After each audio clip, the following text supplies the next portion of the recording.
Hi friends, எல்லாரும் எப்படி இருக்கீங்க? நம்ம லோக்கல் ட்ரெயினில் சின்னதோட ட்ராவல் பண்ணுவோமா, மாலாடு டு மட்டுங்க ரோடு வரைக்கும் ட்ராவல் பண்ணுவோம். நீங்களும் எங்கள் கூட ட்ராவல் பண்ணுங்க. அதுக்கப்புறம் டிக்கெட் எடுத்தாச்சு. மாலாடு டு சர்ச் கேட்டு ஒரு ஆளுக்கு 10 ரூபா தான் டிக்கெட்டு. இன்னைக்கு பார்த்து வந்து லிஃப்ட்டும் பந்தா இருந்துச்சு, எக்ஸலேட்டர் பந்தா இருந்துச்சு. எங்களுக்கு வந்து தேர்ட் பிளாட்ஃபார்முக்கு போகணும். நாங்கள் அதெல்லாம் என்ன பண்ணோம், ஃபர்ஸ்ட் பிளாட்ஃபார்ம்ல வெயிட் பண்ணிட்டு இருந்தோம். ஏன்னா ஃபர்ஸ்ட் பிளாட்ஃபார்முக்கும் செகண்ட் பிளாட்ஃபார்முக்கும் ஒரே ட்ராக் தான், நம்ம இப்படி யாரி அப்படி போகலாம்.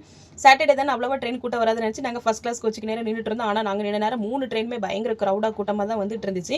ஸோ அப்புறம் என்ன பண்ண, வர வழியில் படியேறி இறங்கணும். நாங்கள் இங்கே இறங்கணும், அடுத்த ட்ரெயின் நாங்கள் காலியாக வந்து நிற்கிது. என்ன பண்ண, நம்ம நேரம் அப்படின்னு நினச்சிட்டு வெயிட் பண்ணிட்டு இருந்தோம். அதோட நாங்கள் போகிற சர்ச்சு கேட்டுக்குள்ள ட்ரெயினும் வந்துருச்சு. ட்ரெயின் வந்ததுமே நாங்கள் வந்து லேடிஸ் கோச் பார்த்து தான் நின்றுட்டு இருந்தோம். எல்லா லேடிஸும் அதில் நின்றுட்டு இருந்தாங்க. ஆனால் நாங்கள் நின்ன இடம் தப்பா இல்லைனா இண்டிகேட்டரில் போட்டிருந்தது தப்பா இல்லைனா ட்ரெயின் குட்டியாக இருந்துச்சு, எங்களுக்கு ஒன்றும் தெரியல. ட்ரெயின் முன்னே தள்ளி போயிட்டு அதுக்கப்புறம் நின்று நாங்கள் லேடிஸ் எல்லாரும் ஓடி வந்து தான் லாஸ்ட் கோச்சில் ஏறணும். எல்லாருமே லாஸ்ட் கோச்சில் தான் ஓடி வந்து ஏறினாங்க.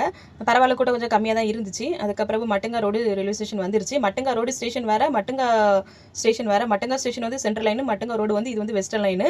ஸ்டேஷன் முன்ன மாதிரி கிடையாது, இப்போ ரொம்ப நீட்டாக இருக்குது. கொஞ்சம் ரீடெவலப்மெண்ட்லாம் பண்ணியிருக்காங்க. பழைய ஸ்கைவாக்லாம் எடுத்துகிட்டு புது ஸ்கைவாக் போட்டிருக்காங்க. அது ரொம்ப நீட்டாகவே இருக்குது. ஆனால் ரொம்ப தூரமாக போட்டிருக்காங்க. நம்ம இங்கேருந்து ஸ்டேஷன் விட்டு வெளியே போதுக்கு ரொம்ப நேரம் நடந்து தான் வெளியே போகணும். இதான் அது புதுசாக போட்டிருக்கிற அந்த பாலம். அதுக்கப்புறம் இதுதான் அந்த பழைய பாலம். அதெல்லாம் ரிமூவ் பண்ணிட்டு தான் அந்த ஸ்கைவாக் புதுசாக போட்டிருக்காங்க. அப்புறம் நமக்கு இங்கே லெஃப்ட் சைடில் வெளியே போனோம்னா தாராகி போகிறதுக்கு அந்த மெயின் ரோடு அந்த பாலத்தில் கொண்டு போய் விடும். 10 ரூபா சார் டேக்ஸில். அப்புறம் நாங்கள் வீட்டுக்கு கிளம்பிட்டு இந்த மாதிரி வீடியோஸ் நீங்கள் பார்க்கணுன்னா என்னோட சேனலை ஃபாலோ பண்ணிக்கோங்க. பார்க்குறவங்க யாரெல்லாம் மட்டுங்க ரோடு வழியே டெய்லி வேலைக்கு போய்ட்டு வரீங்க எனக்கு கமெண்ட் பண்ணுங்க. இந்த வீடியோ பிடிச்சிருந்தா லைக், கமெண்ட், ஷேர் பண்ணிருங்க. நம்ம இன்னொரு வீடியோவில் பார்க்கலாம். Tata, bye bye, see you. Thanks for watching.